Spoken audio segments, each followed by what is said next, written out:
Hey Internet, Eric here, back with another video for you guys for Shocktober, 13 Days of Halloween. Today's video is going to be a first time watch, and kind of like the last one with Baby Frankenstein, still laugh whenever I just say that title. This is one that has a huge following. Never seen it before. I'm very surprised, considering I love Joe Dante. 90% of it is is positive. There's only one person, Mike, I'm looking at you, who absolutely hated this film. Today, I'm going to discuss Howling. Now, if you're new to my channel, welcome. I discuss plot spoilers, specific scenes, what have you. This came out in 1981. Basic plot of this movie is we're following Dee Wallace from E.T. and Critters and Cujo, Scream Queen of the 80s. And she is a news reporter, and she helped capture and what led to the death of a serial killer. She's now dealing with PTSD because of that incident, and she is now going to a place called, I think it's called the Colony, where rest and relaxation can help her deal with the incident, and werewolves show up. Okay. Like I said, huge Joe Dante fan. I love Gremlins, Small Soldiers, basically anything this man has done. Even Explorers is great until they meet the aliens. So I was going into this one with super high hopes. Again, excuse me. I tried not to have huge expectations because, in the horror community, so many people say this movie is great. I thought it was okay. It wasn't fantastic. It's definitely not one of the best werewolf movies I've ever seen, but we'll get to that. Dee Wallace, she's okay. Problem with Dee Wallace is I've never thought she was great. I mean, there are times when I really enjoy her. Like, I like her a lot in Cujo. She's great in E.T., but then there are times when I think she just fucking sucks, like Critters, and I fucking love Critters. I thought she sucked in 3 from Hell. So you got to take her with a grain of salt. The acting in this is nothing special. Either they're kind of bad, like Dee Wallace, or they're just there. Dee Wallace's husband is just there. You have a lot of the people of the colony that are just there. You have the nympho who is just there. She looks sexy, but she doesn't really bring anything with her act. I would have to say the best actor in this whole fucking movie is probably Dick Miller. And Dick Miller or Robert Picardo, who are always in Joe Dante films. Robert Picardo is unrecognizable as the serial killer. And of course, spoilers, he ends up being a werewolf because there is a team of reporters, a guy and a girl, who trying to investigate, the background into why this guy was a serial killer. And then they find out his body is gone. He ends up at the colony, blah, blah, blah. Hilarity ensues. Robert Picardo unrecognizable in this movie because it's 1981. Robert Picardo, he's not as unrecognizable as he was in Legend as Meg Mucklebones, but he actually had a certain type of personality to him. Like the way he acted in this movie, he was kind of scary as a serial killer because he wasn't the usual Robert Picardo character, if that makes sense. Dick Miller was just Dick Miller, grumpy old bastard working at a bookstore. So when your bit players in this movie are the best actors, you're not getting much. Geez, what else? The colony itself is cool. I like how it's a werewolf movie, like we won't normally get out in the woods.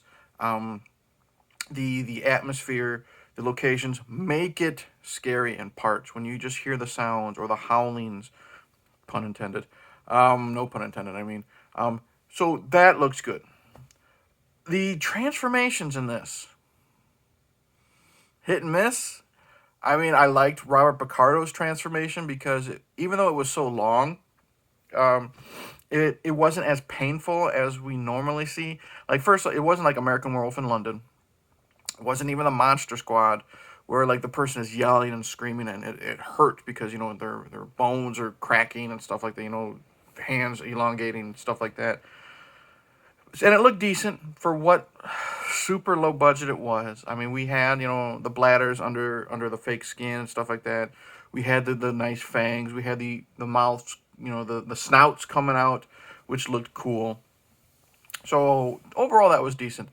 And then there were times when it sucked, like, spoilers again. I already mentioned spoilers. If you've never seen this movie, why are you watching a review on it? Because I already mentioned spoilers.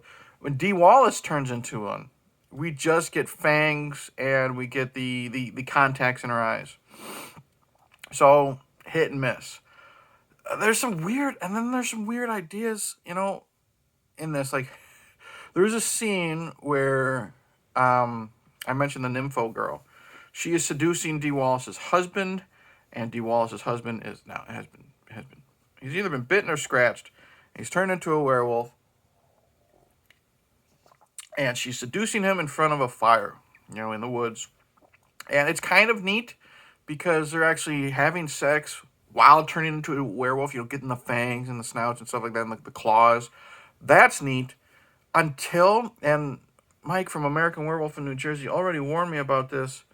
It ends up turning into like an animation, like in the shadows of two, it's the man on top of the woman. They're doing missionary, and suddenly it turns into animation, and they morph into two wolves fucking.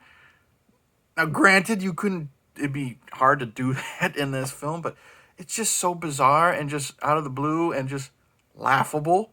You know what I mean? The scene was really cool up until then, and I just almost did like a spit take when I was drinking my beer, and it was so dumb. The look of the werewolves.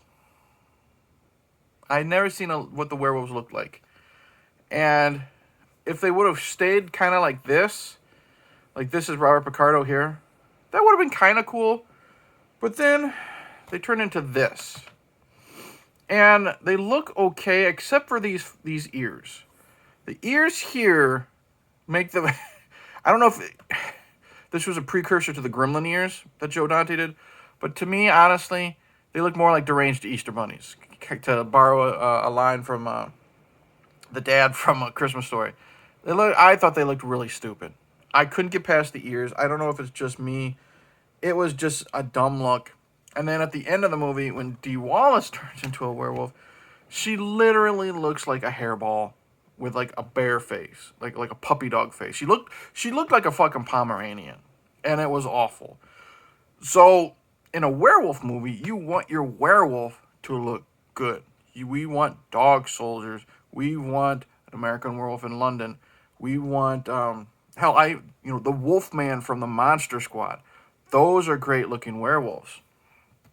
Bad Moon, highly underrated werewolf movie. If anyone's seen that one, again, like I said, I couldn't get just past the fucking bunny ears, and that's just me. So I thought the design was kind of stupid.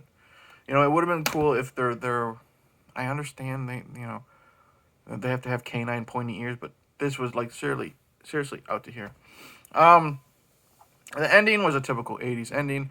I thought it was cool. I did like how, there's not a lot of gore in this. We get some scratches, some bites. I was kind of disappointed when one of the reporters was killed. It was an intense scene when the female reporter was killed because I liked her character. And she was kind of just strangled, and then whatever the fuck happened to her happened off screen because you see blood like fall on the ground. But there isn't really a lot of gore. I liked the end, how they thought they took care of the werewolves. I won't spoil that. So, that was done decently. Overall, I mean, I own this. I bought it like Facebook Marketplace for like $15. I didn't feel like I wasted my money. I probably would watch it again, now that I know what to expect. But to be honest, I don't think it was anywhere near as great as its reputation. I think the reason why a lot of people say it's awesome is because it's an 80s werewolf movie. And, they had to pick something other than American Werewolf in London. Not awful, not great. Do I recommend it? Sure. But as you can probably tell from the way I'm talking about it, it left a lot to be desired. And I was kind of disappointed overall, so I don't know what else to say.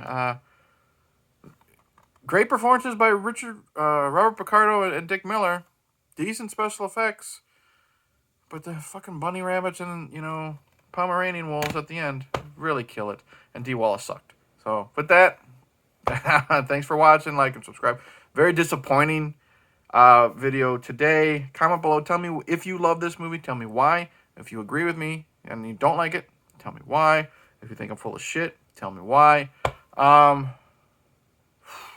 Hopefully the next one I do, I don't know what I'm doing after this, but hopefully the next one for Shocktober is a lot more entertaining and not as disappointing.